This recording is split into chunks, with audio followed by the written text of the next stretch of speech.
which was developed to help media companies and startups drive innovation in the news industry. So now what I want you to imagine is there's a fireplace, and we have these nice, easy chairs, maybe maybe an old-fashioned.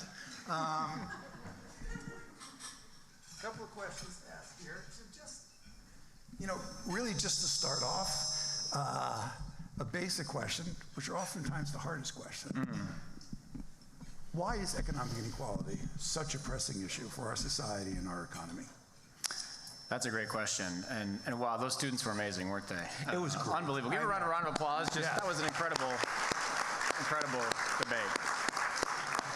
Well, it's pressing on a number of levels. I think something we all feel in our hearts is that fairness matters, right? That this whole country is founded on an ideal that all people are created equal. And fairness matters not only because of the moral issues at play, but because societies work better when you feel like everyone's got a fair shot. And when you don't, society starts to kind of desiccate, it sort of falls apart. And I think if you feel like you have a lane into opportunity, to growth, to wealth, to a stable life for your family, things start to make sense. And I would point to a number of examples, but the most recent one we felt here was, of course, during the pandemic, when suddenly, overnight, about 400,000 jobs were lost in our state. And hundreds of thousands of people were immediately applying for unemployment insurance, a program that our department ran when I was a deed, and had to figure out how they were going to make it. And the federal government stepped in and put forward, as I think Abdi Hamid said earlier, these $600 payments that every single person who applied for unemployment insurance could get, because we knew it was the fault of no one in society that this pandemic had hit, yet here we were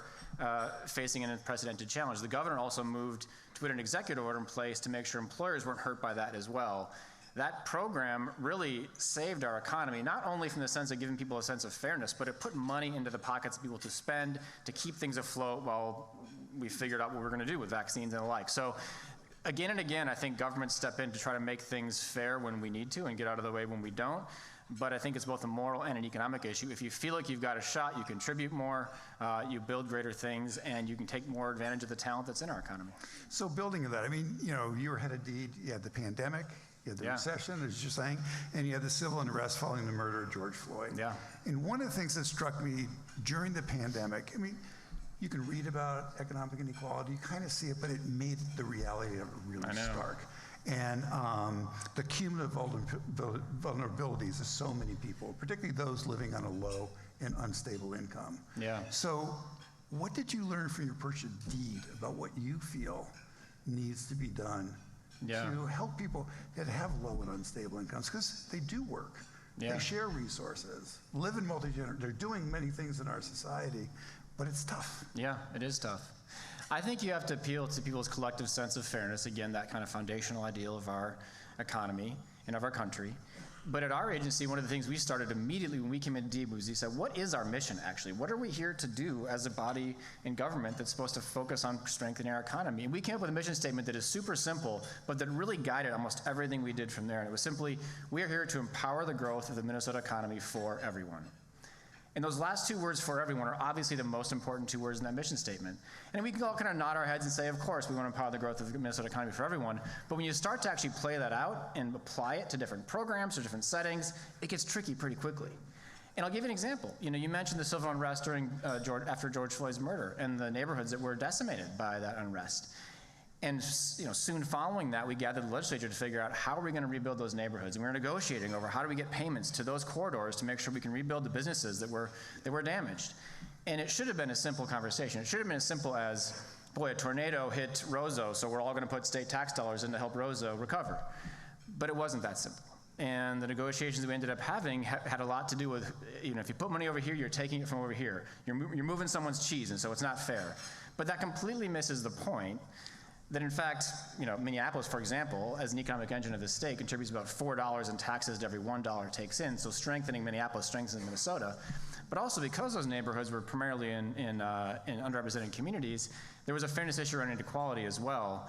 And when you look at sort of the economic impact of racial inequality in our country since around the year 2000, I think Citigroup did a study on this recently and said there's $16 trillion lost on the table for the country because of racial injustice in our country. So this idea that you're just carving up pieces of the pie and putting it somewhere else, which is the easy place to go to when you think of helping everyone, is actually economically incorrect and an unstable way to look at an economy. And so I think having that kind of thesis going in helped us make the case, but it's hard. And it's one of those issues where it's the head and the heart have to play together to make sure we're making the right calls for the state.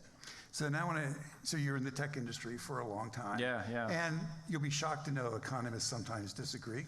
But depending on whose studies you're looking at, over the past 40 years, about half of the increase in wage inequality came from automation and technological advances. Now we have this thing called AI that's out there. Yeah. And there's this risk that AI, artificial intelligence, could supercharge inequality in the United States. Yeah. And how do we prevent that? Well, it's moving so fast, isn't it? I mean, who here has used ChatGPT so far? I mean, most people have given it a whirl, right? It's this fascinating new tool. It kind of instantly goes to a place in your imagination where you can imagine the robots taking over everything, right? It's sort of instantly easy to figure that out. And I compare it a little bit to sort of the early days of social media. You know, I was one of the earlier employees at YouTube. We were trying to figure out the influence that social media could have on our economy. And I think that governments were a little slow to recognize it. And frankly, we in Silicon Valley at the time were very optimistic about it. Like, what could go wrong? We're democratizing access to media, to power. It's all upside. What could possibly be bad about this great new tool? You know, a dozen years later, we were all just kind of face-palming on it and still trying to figure it out. And regulators in Washington were very slow to make any moves, and now it's so much harder. So I think with technology, you have to start from the premise that it works for us, we don't work for it. It is a tool to make life in our world better. And if you take that approach and you lean into using it and trying to figure it out and regulating early rather than late and integrating into our education system so students are figuring out how to use AI to make the world better, I think you get to a place that's a little stronger. And I think it's probably going to require some new solutions. And you heard that debate tonight about maybe UBI being one of them. I think it's something worth exploring. I mean, this is a transformational technology that's going to change so much. To get into it just a touch deeper, you know, I think a lot of people, the headlines are like, oh, for example, the news industry, you know, the robots are going to write our news articles. There's not going to be quality journalism anymore. And I think that's an important question to ask. But what we tell our team is, okay, that's probably not ultimately going to be a value add that we can provide. But boy, AI can help us provide a lot more on the back end of making a place like the Star Tribune run more efficiently, run more quickly, make our archives easier to access. So there's power in it, but you've got to be thoughtful and you've got to be doing it hand in hand with government, which is, I think, why you've seen Congress and legislators move a lot quicker this time, having kind of moved slower in the social media age. So you recently wrote an article about a listening tour that you took around the state in the Star Tribune. And what did you learn about economic inequality while you're traveling around the state? I mean, what did you observe or hear? Yeah.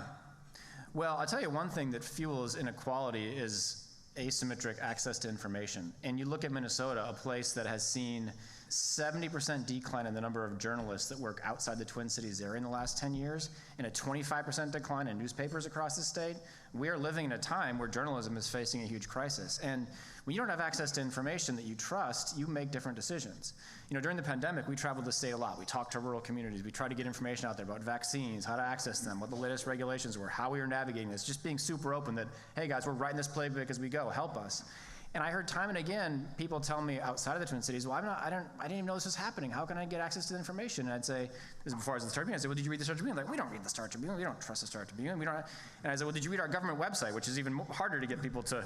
I was like, why don't you go to d.gov, you know, which was probably naive in my part. But the reality is, if there was a strong local paper in those communities, right, that, you know, staffed by reporters that people trust, you know, building connections to the community that share this information, there's access to information in a way that creates more opportunity. I think inequality in our state has a lot of different vectors. You heard a lot about racial inequality up here from the debaters, which I think is by far our biggest crisis. But there's this tension between rural and urban Minnesota, too. This has long been a state that has uniquely tied urban and rural together. When you look at our history, you know, we have one of the largest highway systems in the country. We've had one of the best broadband systems in the country. We were one of the first states to actually put money into, you know, water and sewer systems from the state government to rural parts of the state. So there's this Minnesota tradition of trying to hang things together and make this a state that's connected. But I think that's a little bit under threat, given how our politics have evolved and the pandemic accelerated some of that. I think we got a shot of stitching it back together. Maybe the Star Tribune can play a role in that. I think people are yearning for it. Certainly what I heard on the road across these 11 different cities we visited is we want Minnesota to feel like a place that's glued together, where we have a sense of connection. And I think that's possible here, maybe more than any other state, but it takes hard work. So why does the publisher of the Star Tribune care about economic inequality? in your We're trying to sell subscriptions, so we need people to... Exactly. And it could be, I think that is it's one of the answers. It's one of the answers. Yes. It is one of the answers, yeah. And also I think a sense of fairness breeds civic participation and involvement, and reading a newspaper is part of that. Everyone here knows that Minnesota has this great tradition of we vote more, we volunteer more, we give more, we also read more. And if things feel unfair, or you feel like, gosh, I can only go over to my one corner of the internet or my one, silo and feel safe or connected, I think that hurts us as a state, and it certainly hurts our business model, which is we want everybody to be our customer and come in to connect with us. And of course, a stronger economy helps businesses too. Okay, so we've heard about the universal basic income and the federal job guarantee. So I'm going to put those two aside, because we're not going to take a side on that whole discussion or that whole debate. You might want to listen to some other people about which side you want to go on. Yeah. But you've been in the technology industry, you've been at Deed, and then now in the media. What is it that you see works in terms of not just people getting a job, but getting a job that offers prospects for a career, offers prospects for advancement, that says, hey, you can get health care benefits, you can get retirement benefits. So, sometimes you can get a job, but as the students were mentioning, doesn't necessarily pay the bills. Not a very good job. But it doesn't really open the prospects of here's opportunities are being opened up to me. Yeah. Well, I think it takes both employers and job seekers looking at things a little bit differently. One of the things that I think is very true in Minnesota is, yes, we have a tight labor market, but there's a lot of workers hiding in plain sight that employers just aren't finding. They might not have a connection to an immigrant community or to a community who has disabilities or to seniors who want to work part-time or even to young people who want to connect. So I think employers have to be willing to think differently. And I think workers have to consider different pathways to careers. I mean, we had this period of time in this country for 20 or 30 years where we told our students every day, college or bust. The only way to advance in your career is to get a college degree, which is just sort of less true now. It's more risky to get a college degree than it might have been in the past. And we've kind of told everybody, the trade jobs are all going to China. Well, my gosh, Minnesota's second largest industry is manufacturing. It's over $50 billion in GDP for our state every year. We need more people to take on trade careers that have great career paths. So it takes some rethinking from parents, from students, from employers.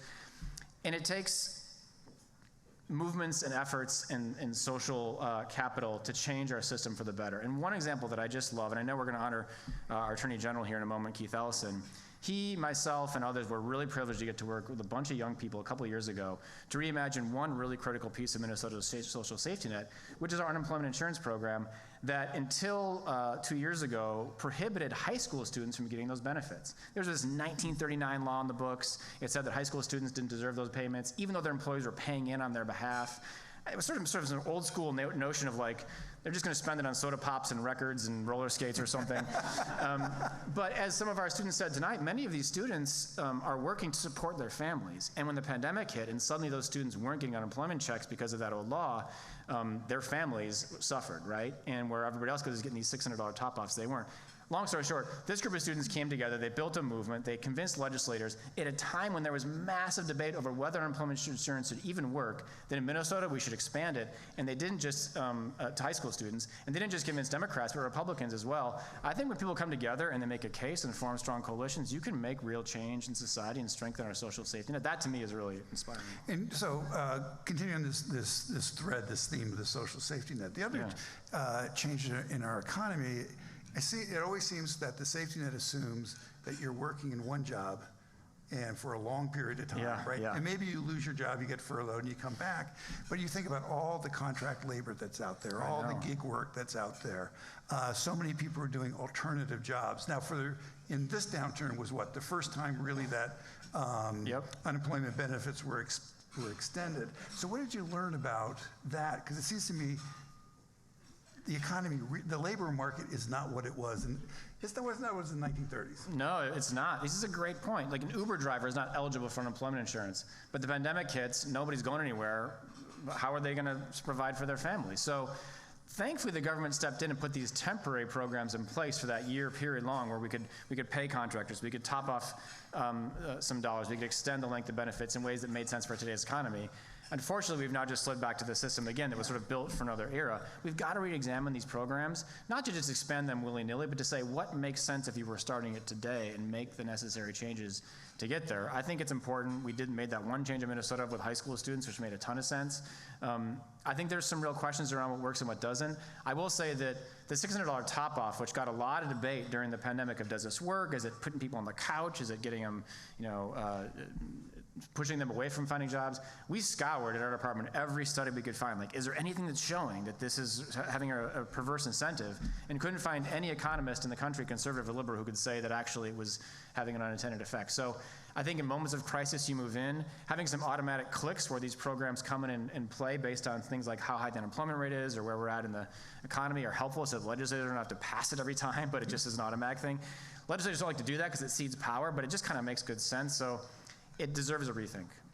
And you'd mentioned about there was a period of time where it was go to college. I mean, that was the solution to everything, right? Yeah. And now we're beginning to realize big mistake. Yeah. And so are you seeing more opportunities in the trades, in manufacturing, and alternative paths toward a good career, a good job, exercising a lot of skill? There are. And I actually think AI is interesting here. You bring it back to technology a little bit. I think there's this conception that manufacturing jobs are your grandfather's manufacturing jobs, if you will. Sort of they're dirty, they're dangerous, they're hard, they're sort of low wage. You go to a manufacturing plant today and you see a very different world. You see, you go to Red Wing Shoes and they have an automated laser cutter that's optimizing the number of pieces of leather they cut out of a sheet of leather to make sure they get the most out of the boots. You've got people operating, laser fabrication machines to create solar panels on the iron range. These jobs are actually high-level jobs, and so going into the trades doesn't mean you're going into a life of meaningless labor. It means you're going into a life where actually there's a lot of momentum and excitement around technology making those jobs higher level. That's the promise of AI. The challenges we should admit as well. But there's some real pathways there that I think parents are waking up to more and more, given where higher education is going. It's not to say college isn't still a good bet, but there's momentum. And are you seeing more activity on the local level in the state of Minnesota creating these pathways? I think you are. I think the governor has put a lot of this forward during his time in Manufacturing Week and other moments like this have allowed Minnesota to kind of shine a light on this. I think apprenticeship programs, which give people a little bit of exposure, is helpful. If you see it, you can say, oh, I can kind of imagine what that job might look like. So it's a path, but I think for Minnesota, the key has always been we're a state that invests in people and in talent. You ask what the secret sauce of our economy is? Right. We invest in people, whether it's education, whether it's training, whether it's taking care of people when time gets tough. Things like paid family medical leave, which the legislature recently passed. A lot of debate on the specifics of that program, but the basic idea this is a good state to work. It's what's attracted workers here forever. And I think the government is finally saying, given the labor market, we need to go out and actually convince people to come move here too. We've been a little bit soft on that for a while. We don't spend money on marketing. We don't get after there in the same way that some other more aggressive states do to say, hey, come live, come work here, come build your life here. It's one of the stickiest states in the nation. If you move here, it is hard to get someone to leave. In fact, our metro area has the highest ranking in the country for stickiness. Once you get here, hard to leave. Got to get people here in the first place. And so I think the state has to spend money in that way. We have to kind of think that way as a culture. That kind of Minnesota humility of like, just be quiet, let people come if they want to come. You kind of can't afford that in today's market. You got to get out there and pitch. So I know the mayor believes in that. I know the governor does. It's part of the job of government, but also part of the job of all of us to say, hey, this is a great place to live. Come be a part of it. And I think that'll help grow our economy too. And so curious about your thoughts. So one of the, I think, really unexpected good things, there's nothing good to say about the pandemic, but one of the things that did come out of it is starting in the second half of 2020, you saw this enormous surge in new business applications. Yeah. And it has continued. So new business applications up 58% in the second quarter of 2023 compared to the second quarter of 2019. Yeah. And we're seeing this here in Minnesota. What's going on here? Yeah, it's exciting, isn't it? I mean, my wife Mary's a venture investor, and so she's always looking at startups and what that activity looks like and where the pipelines are. And it spans a spectrum from technology on to just mom and pop shops. In times of disruption, you see people that discover opportunity, right? They say, okay, things are different than they once were. How might I do it differently? Number one, maybe they got dislodged from their previous job, so like maybe I'll put my own shingle out. But number two, they see a window where like, wow, technology is changing quickly. There's new opportunity here. How can I do something different and take advantage of a market opportunity. I think Minnesota is a state where you've seen us as a state and as an economy be really kind of nationally known as this place where you can find a stable corporate job given the density of Fortune 500s, which has, I think, made us a little bit more risk averse. I do think that's changing. The startup ecosystem here is really popping. This week actually is Twin Cities Startup Week, so you see a lot of startup investors and venture capitalists really bigging up Minnesota, and there's a ton of momentum. And I think in particular, when you talk about the technology space, med tech is a spot where I think Minnesota probably is the top market for it in the nation. The question that I think ties it back to the conversation from before is, how do you make sure that it's not just white guys like me starting technology startups, right? How do you make that a level playing field? And how do you make sure that entrepreneurs of color have access to capital when they walk into a bank and face different pressures and different prejudices than maybe their white counterparts do? That's, I think, a big job for Minnesota to figure out, something that there's a lot of government momentum on right now, but something that we have a chance here, I think, to rewrite that story for Minnesota if we do some really smart things and support entrepreneurs of color. So it's an exciting time, but it's an inflection point for our state, and we got to lean into it. So here's questions from the audience. Yeah. What steps is the Stars Tribune taking to bridge the divide between rural and urban Minnesota?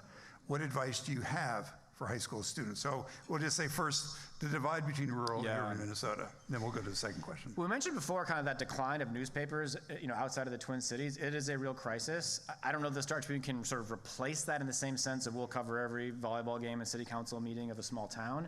But I do think we have ambitions to expand. We need to have more reporters outside of the Twin Cities. We think it's actually a unique business opportunity for us to tie more of the state together and be that glue that kind of gives Minnesotans a sense of what's happening around the state in a more unique way. So you should look for us to expand geographically with our reporters, with our approach, but also to step back and take a look at what unique issues our state's facing and bring different voices into that conversation and amplify them, through our platform. I think it's a big opportunity to maybe be that glue that holds the state together and helps us understand ourselves a little bit better. And also, maybe shakes down some of the misconceptions that urban and rural have against each other. You talk about this divide all the time, but there's just so many false assumptions that are out there. And if you're telling stories that shine a light on these things, and you don't just swoop into a small town because there was a murder, but because there's something interesting happening, I think there's that opportunity to kind of lift up the good things we can understand about Minnesota too. Now, I think we could actually take some advice from our debaters, but this question is, what advice do you have for high school students? Oh, gosh. Well, you guys are a great example. Pursue something you're passionate about it and do it really well. Be great at something. Choose something you really care about, put the energy and attention to it, work hard, and believe you can change the world, because you can. I mentioned that story before, those high school students changing unemployment insurance law. That was a long shot, but my gosh, they found a way, and they found partners. And I think maybe the advice to high school students is follow what these 4 people are doing, and you're going to do great. They're amazing role models.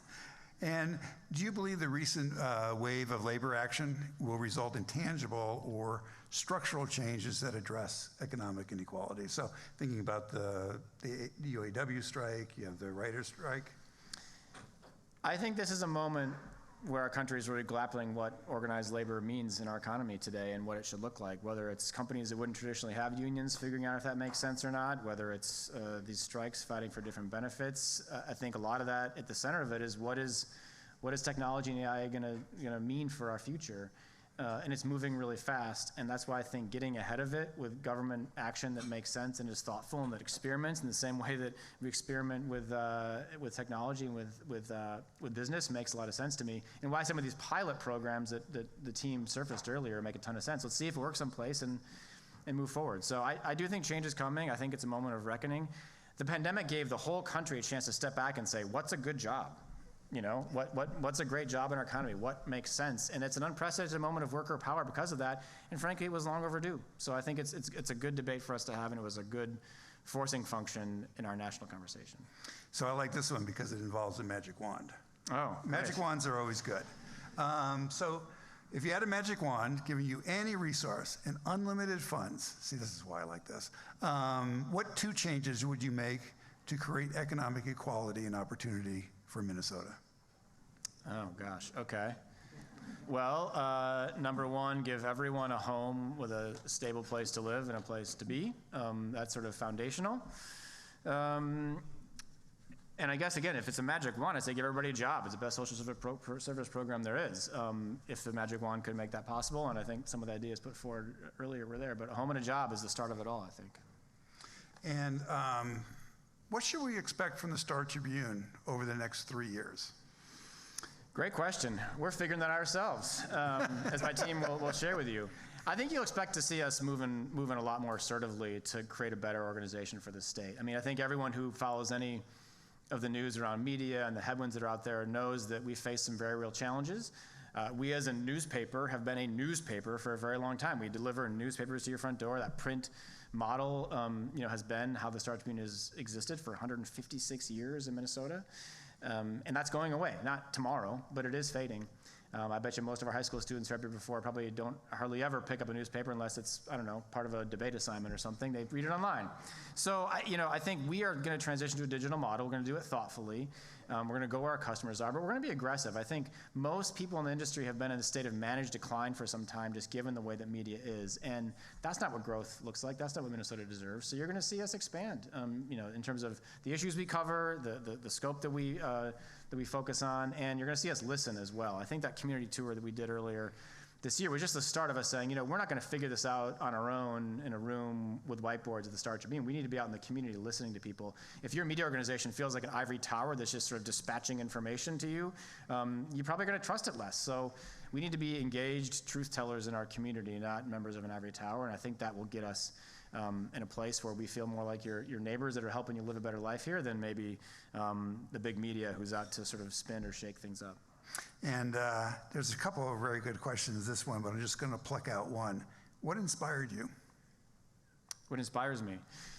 Well, I would say, my wife inspires me because she's an amazing woman and she does incredible things, and we have a relationship that I find inspirational. I think to me, for us, we moved back to Minnesota. I grew up in Northfield, but we moved away. I moved away when I was graduating from high school and came back 5 years ago after having been gone for a couple decades. And the idea of kind of reinventing ourselves in Minnesota and making a bet on this place, to me itself was inspirational to say, all right, we've had 2 kids. We had 1-year-old twins at the time. We want to come and invest in a community and in a place and do what we can to make it better. That to me is inspiring, and then it's inspiring, I think, to get to work with people that want to do that too. And at the Star Tribune, gosh, I'm surrounded by some just amazing colleagues who are just in it for all the right reasons. They feel that purpose in their veins for why journalism matters, and so I think today, just day to day, coming into the office and getting to work with really thoughtful journalists and business people and beyond is really inspiring. And last question, and it's a hard one. Income inequality and equity won't change until education equity exists. Yeah. So this whole issue about education reform, making sure that everyone has the kind of education to take advantage of the opportunities you've been talking about. Yeah. Well, it's foundational, right, that everyone has access to a good education, and there's huge disparities. Mary and I started a nonprofit back when we were in Silicon Valley called Silicon North Stars, where every year we'd fly about 12 high school students from Minnesota out to Silicon Valley, take them for a tour around Google and Instagram and Meta and other places, and then we put them through a startup boot camp and just getting them exposure to a career in technology. And that kind of, if you can see it, you can be it mentality that I think comes naturally to people with opportunity, but doesn't to those who live below the poverty line, like the students we were bringing out, is a really important piece of education. And jobs in technology in particular, which have huge racial disparities, far more than typical jobs in the economy, really need that kind of diversity to grow. So I see this firsthand in the Silicon North Star students we work with. By the way, now that we live here, we just connect them with entrepreneurs and startup leaders here in Minnesota because the economy here is popping so much and there's opportunity. But I think it's an ecosystem, right? It's nonprofits, it's our public school systems, it's organizations like the Urban Debate League that bring together students and give them a way to kind of move beyond the classroom into a real world dynamic to kind of make that education come to life that are so important. So it's inspiring to be here tonight and see that happening on stage. Well, I could keep asking questions, but I'd like instead to invite the students. Yes, let's do that. Thanks, Chris. Thank you very much. Yeah, appreciate it.